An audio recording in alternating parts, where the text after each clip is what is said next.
deadlifts and disc bulges, and most importantly, do deadlifts cause disc bulges? I'm going to answer that question for you, but to give it a good answer, you need to know two things. What is the disc, the basic components, and then most importantly, how does it normally get injured?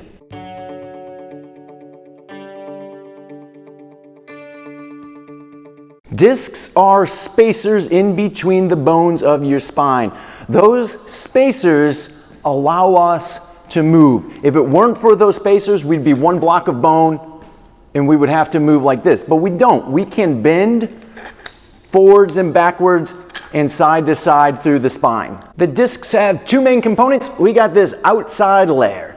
This outside layer is very important to start to understand if a deadlift can cause a disc bulge, because this outside layer is very dense, tough, durable collagen fibers. These collagen fibers form rings, layers, and it is a layer upon a layer upon a layer upon a layer in a crisscross pattern that makes it extremely tough and durable. On the inside of the disc, right there is more of a fluid material. That is called the nucleus pulposus, and that fluid material acts as a pressure distributor. When we bend forward, it puts more pressure going to the back, and when we bend backwards, it puts more of the pressures and the forces to the front. So it helps distribute the forces through that disc. So what are the influences on disc damage? Meaning, what causes the disc to start to wear down? Well, according to Stu McGill, probably one of the more cited researchers in studying low back pain, he says it is repetitive cycles of flexion. What this means is that when people bend through their spine, that's flexion, forward folding, and then coming back up. And then doing that over and over again, it starts to wear down that outside layer. I didn't give it a name yet. It's called the annular fibrosis.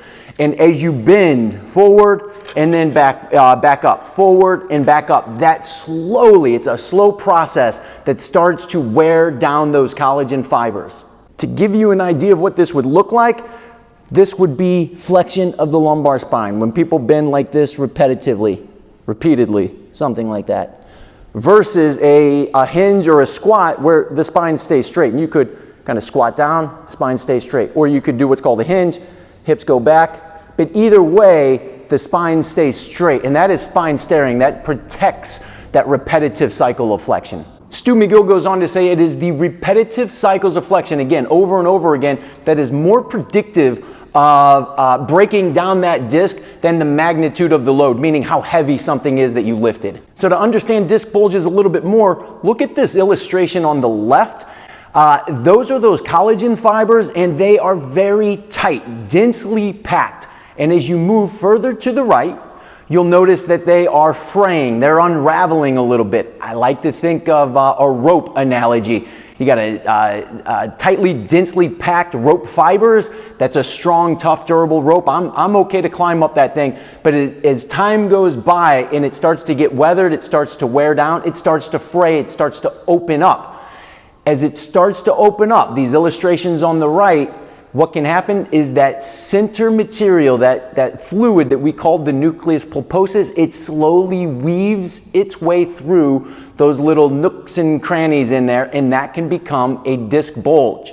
This here is showing the very beginning stages of a disc bulge with that nucleus pulposus, that fluid material slowly weaving its way through there. Okay, so now you understand disc bulges. It's not something that happens with one event. It's something that slowly happens over time with moving the spine too much. Any good trainer that's worth anything will watch their clients before they do a deadlift and make sure that this is not happening. They will have them have head, butt, and mid-back against a rod like this here, and they'll have them drop their hips back and then down and keep nice and straight. There is no flexion in the lumbar spine right there. This is a protected spine.